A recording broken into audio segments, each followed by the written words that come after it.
Welcome back. In the last video, we introduced you to the first 4 security domains.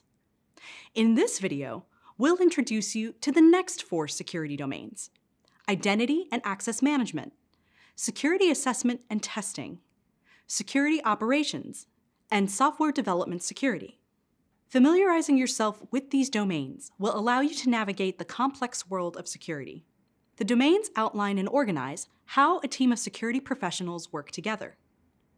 Depending on the organization, analyst roles may sit at the intersection of multiple domains or focus on one specific domain.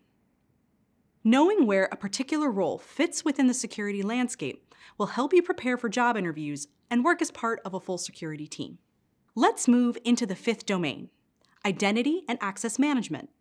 Identity and access management focuses on keeping data secure by ensuring users follow established policies to control and manage physical assets, like office spaces, and logical assets, such as networks and applications. Validating the identities of employees and documenting access roles are essential to maintaining the organization's physical and digital security. For example, as a security analyst, you may be tasked with setting up employees' keycard access to buildings. The 6th domain is security assessment and testing. This domain focuses on conducting security control testing, collecting and analyzing data, and conducting security audits to monitor for risks, threats, and vulnerabilities. Security analysts may conduct regular audits of user permissions to make sure that users have the correct level of access. For example, access to payroll information is often limited to certain employees, so analysts may be asked to regularly audit permissions to ensure that no unauthorized person can view employees' salaries. The 7th domain is security operations. This domain focuses on conducting investigations and implementing preventative measures. Imagine that you, as a security analyst, receive an alert that an unknown device has been connected to your internal network. You would need to follow the organization's policies and procedures to quickly stop the potential threat. The final 8th domain is software development security.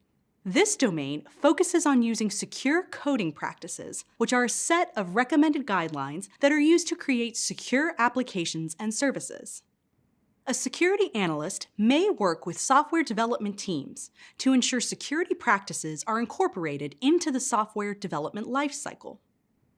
If, for example, one of your partner teams is creating a new mobile app, then you may be asked to advise on the password policies or ensure that any user data is properly secured and managed. That ends our introduction to CISSP's 8 security domains. Challenge yourself to better understand each of these domains and how they affect the overall security of an organization. While they may still be a bit unclear to you this early in the program, these domains will be discussed in greater detail in the next course. See you there!